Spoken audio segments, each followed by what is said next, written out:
સાધુ ધર્મ પ્રકાશદાસ સ્વામીના ઘણા જ ભાવપૂર્વક જય સ્વામિનારાયણ. વાલા ભક્તો, અમૃતનો સ્વાદ એથી વિશેષ સ્વાદિષ્ટ, તમે બધા જ ખૂબ રાજી થાવ એવી એક મધુરી વાત.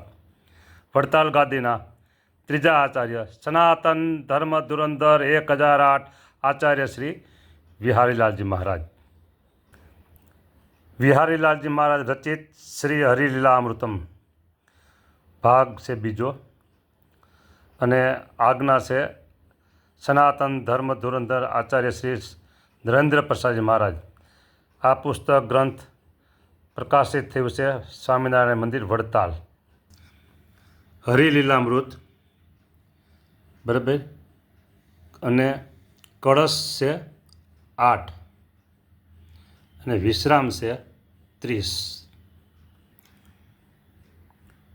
વડતાલ મંદિર પ્રદક્ષિણા, એક જેટ લક્ષ્મીનારાયણ દેવનું દેરું, એની પાછળ એક છત્રી આવેલી છે. બધા ત્યાં દર્શન કરે છે, મસ્તક નમાવે છે, પગે લાગે છે. પણ છત્રીનો ઇતિહાસ એનાથી ઘણા લોકો અજાણ છે. તો ખુદ સ્વામિનારાયણ ભગવાન આ છત્રીસી જગ્યાએ બિરાજમાન થયેલા, અને જે વાત કરી એ વાત અત્યારે તમારી પાસે રજૂ કરું છું. અને નીચે સભા છે, છત્રીસી જગ્યાએ મહારાજ બિરાજમાન થયેલા. હવે સમજો. કળશ 8, વિશ્રામ 30.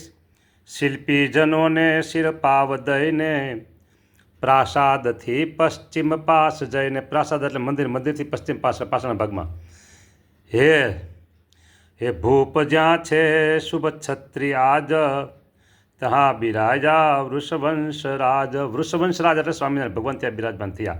બરાબર. હવે શું વાત કરે છે જોઈએ. મેં મૂર્તિઓ સ્થાપિત જે સ્થાને, જે તેહને આદરથી ન માને, ન જાણવો આશ્રિત તે અમારો, તે તો મરીને નરકે જનારો. આદરથી જે આ મૂર્તિઓ નહીં માને તો અહીંયા કહી દીધું નરકે જનારો. બરાબર.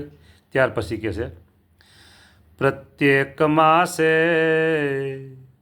તિથિ પૂર્ણિમાએ, જો આ સ્થળે નિયમથી અવાયે. આ સ્થળે એટલે મંદિર વડતાલ. આ દેવના દર્શન એ હટાણે, કર્યા થકી સિદ્ધિ અભિષ્ટ માણે. અભિષ્ટ સિદ્ધિ એટલે એનો મનવાંછિત સંકલ્પ પૂરો થાય.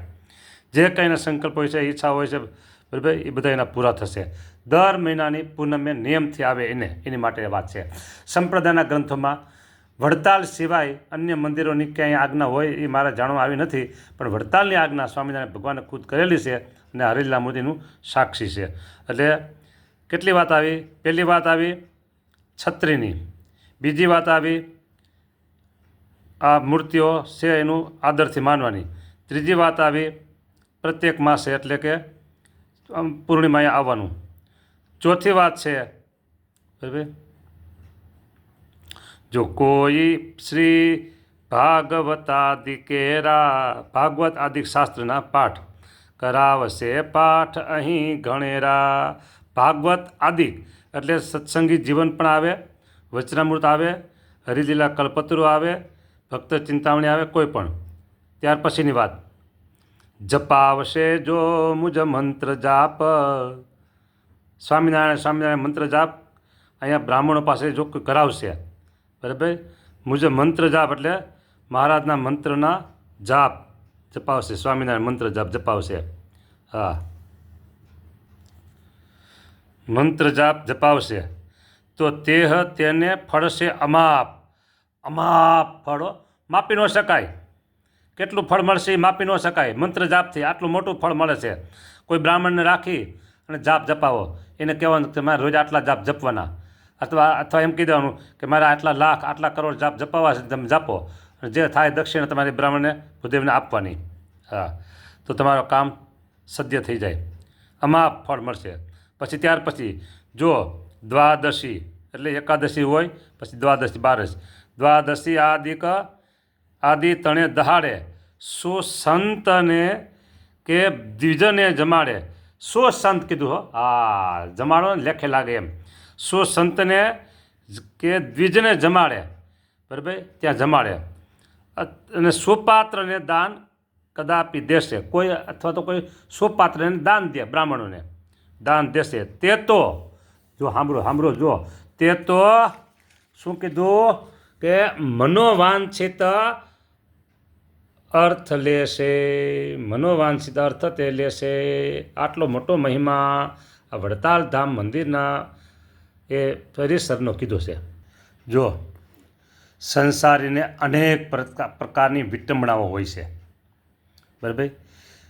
લગ્નના પ્રસંગ હોય, સગપણના પ્રસંગ હોય, વ્યવહારમાં ઝઘડા કજિયા કંકાસ હોય, શરીરે હાજા માંદા હોય, ધંધા કી કોઈ જોબ મળતી હોય, ન મળતી હોય, મળતી હોય તો અંદર કાંઈ સરખું સેલરી ન હોય અથવા ન મળતી હોય, અભ્યાસમાં નંબર લેવો હોય, આવા ઘણા બધા પ્રશ્નો સંસારીને હોય.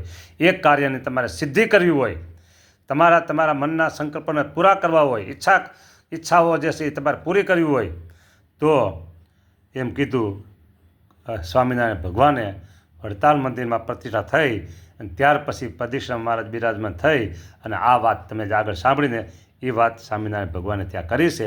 સ્વામિનારાયણ ભગવાનના વચનમાં 1,00,000 પ્લસ એટલો વિશ્વાસ રાખવો કે ભગવાને જે કીધું છે એ ચોક્કસ થાય ને થાય. ઘેર બેઠા સૌ હરિગુણ ગાય, પ્રભુની આ લીલા એનો પાર ન આવ્યો. આવી વાત છે સરસ મજાની હો.